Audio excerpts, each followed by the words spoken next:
জন্য আমরা ওনার পক্ষ থেকে, পরিবারের পক্ষ থেকে আমরা পঞ্চগড়বাসীর কাছে আন্তরিকভাবে দুঃখিত। ধানমন্ডির তাকওয়া মসজিদে প্রথম জানাজা অনুষ্ঠিত হয়, পরে সংসদ ভবনের দক্ষিণ প্লাজায় হয় দ্বিতীয় জানাজা। সর্বজনপ্রিয় একজন ব্যক্তিত্ব ছিলেন, অজাত শত্রু।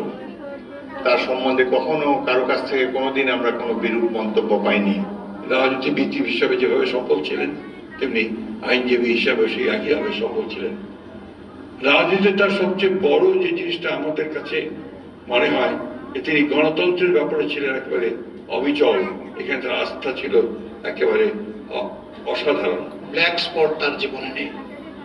পেশাগত জীবনে তিনি অত্যন্ত দক্ষতা, সুনাম এবং বিশ্বস্ততার সাথে তার দায়িত্ব পালন করেছেন।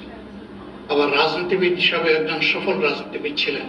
জানাজা শেষে সংসদ এলাকায় জাতীয় কবরস্থানে দাফন করা হয় জমিরুদ্দিন সরকারকে। 1931 সালের 1 ডিসেম্বর পঞ্চগড়ের তেঁতুলিয়ায় জন্ম নেন তিনি। ঢাকা বিশ্ববিদ্যালয় থেকে MA ও LLB ডিগ্রি নেন। 1961 সালে ব্যারিস্টার ডিগ্রি অর্জন করেন। বন ইবনে কামাল, ইন্ডিপেন্ডেন্ট নিউজ, ঢাকা।